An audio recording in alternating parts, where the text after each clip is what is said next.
Hi everyone, welcome to my channel.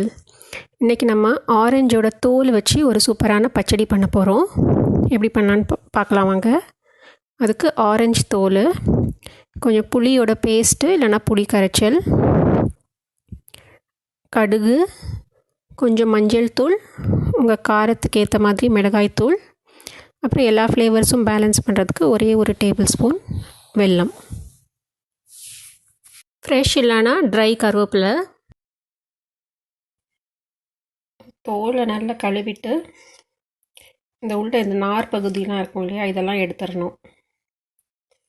இதெல்லாம் எடுத்துட்டு இதை மாதிரி சின்ன சின்னதாக கட் பண்ணி வைக்கணும்.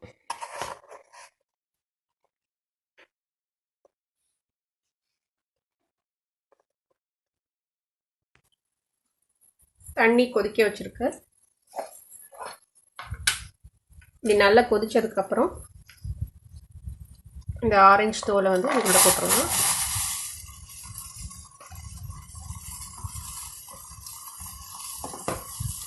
இதை போட்டுட்டு ரொம்ப கொதிக்க விட தேவையில்லை. இப்போ போட்டுட்டு உடனே ஆஃப் பண்ணிடலாம். இப்போ ஆஃப் பண்ணி இப்படியே ஒரு 5 மினிட்ஸ் வச்சிடலாம். ஆஃப் பண்ணிவிட்டேன். ஒரு 5 நிமிஷம் ஆயிடுச்சு. இந்த தண்ணியை நம்ம வடிகட்டிடலாம். இது வடிகட்டியாச்சு. ஒரு பேனில் நல்லெண்ணெய் ஊற்றிக்கலாம்.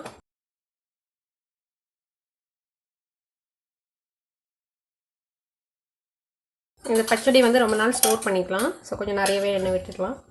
3 டேபிள் ஸ்பூன் விட்டுருக்கேன். இதில் கொஞ்சம் கடுகு,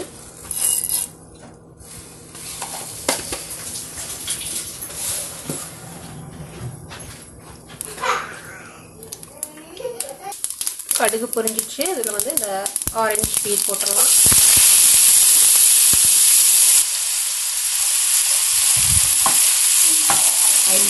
நீங்கள் ஃப்ரெஷ் கருவேப்பிலை போடுறீங்க அப்படின்னா இப்போவே ஆட் பண்ணிக்கோங்க. ஒரு 5 நிமிஷம் ஃப்ரை பண்ணலாம். அது வேகணும். இப்படி கட் பண்ணி பார்த்தானா ஈஸியாக கட் பண்ண வரணும். 5 நிமிஷத்துக்கு அப்புறம் காமிப்பேன். ஒரு 3 மினிட்ஸில் வந்து ப்ரௌன் ஆக ஆரம்பிச்சிச்சு. அதனால் தீ ஃபுல்லாக குறைச்சிட்டேன். இந்த ஆரஞ்சு க்ரீம் பிஸ்கெட்லாம் இருக்கும் இல்லையா பேக்கரியில், அதை மாதிரி ஸ்மெல் வருது. சூப்பராக வருது. இப்போ வந்து வெந்துடுச்சு. இதில் புளி கரைச்சி வச்சுருக்கேன். புளி தண்ணி விடுறேன்.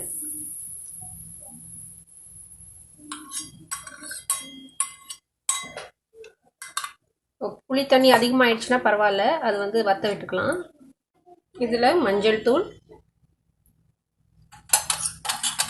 மிளகாய் தூள்,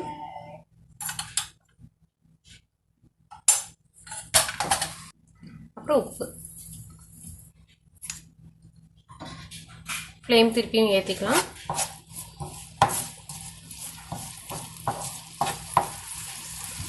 இது எல்லாம் சேர்ந்து நல்லா குக் ஆகட்டும்.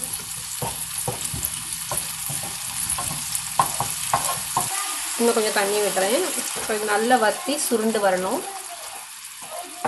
அப்போ தான் அந்த பச்சை வாசனையெல்லாம் போகும். தண்ணிலாம் வற்றிச்சு.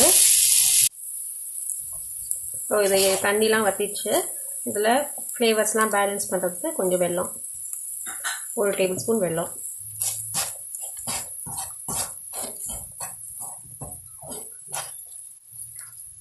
நான் வெள்ளை பொடி போடுறேன், அதனால் எக்ஸ்ட்ராவாக தண்ணிலாம் சேர்க்கலை. நீங்கள் இதில் வந்து தூசியெல்லாம் இல்லை. இங்கே ரெகுலர் வெல்லம்னா கொஞ்சம் கரைச்சி ஃபில்டர் பண்ணி வடிகட்டி இதில் சேர்த்துக்கோங்க.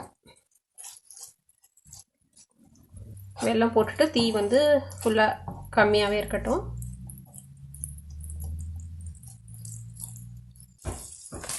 இதில் கொஞ்சம் கருவேப்பிலை பொடி போடுறேன். என்கிட்ட ஃப்ரெஷ் இல்லை, அதனால் பொடி போடுறேன். உங்கள்கிட்ட ஃப்ரெஷ் கருவேப்பிலை இருந்ததுன்னா ஃபஸ்ட்டே போட்டுடலாம். எண்ணெயில் இந்த ஆரஞ்சு பீல் போட்டு வதக்கும் போதே போட்டுடலாம். அவ்வளோதான். இதை நம்ம ஆஃப் பண்ணிடலாம். இது ஃப்ரிட்ஜில் வந்து ஒரு ஏர்டைட் கண்டெய்னரில் 1 மாதம் ஸ்டோர் பண்ணிக்கலாம். ரைஸ் அதுக்கெலாம் தொட்டுக்கிறதுக்கு நல்லாயிருக்கும்.